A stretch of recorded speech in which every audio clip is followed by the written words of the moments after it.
Хужа Сәйтова Фатима Салих қызы шул хәтле бір ел ішінде өзіне бүтін тамашашыларыны жәліп еткен қыз балаға қыз ил қызы, Ильская деп яңғырауқлырақ фамилия берелер.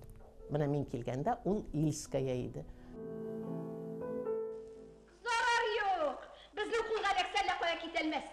Андилерді жайын бізде биттістіп алыр. Әсина қарақайым. Әлі тоғы. Әлі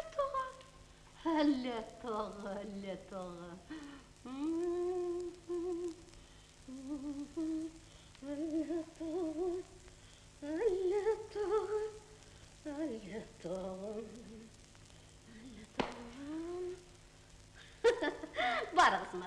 Білесіз ме? Оның міне шуның да еске түшірем сізге. Міне бізде қазір бара Хужа Насыртдин деген спектакль. Фатима апа онда Хужаның хатынан ойнайды, мен оларының қызлары. Міне Фатима апа матур күлмек киіп, қаралы Хужа, мен йылдызға ұшағанмын, тамашашы гүр етіп бітін зал қол шаба башлайды. Міне күлмегім естіңіз, міне.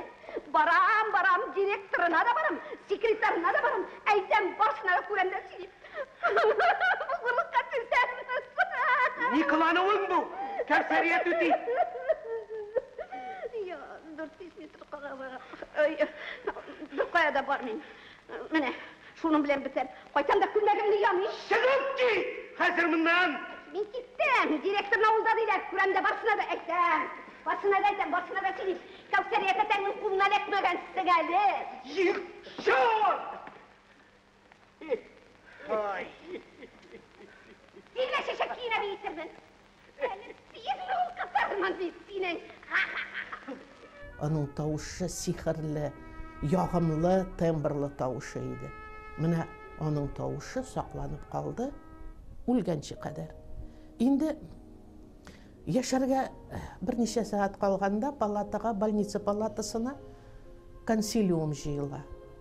Ыңғырашып ятқан қаршық, ішкі ауыртуына төзе алмайша, минут сайын термостан қайнар су ішкен қаршық, врачлар келе консилиум жиыла дегеш, білесіз ме? Өзгәрі.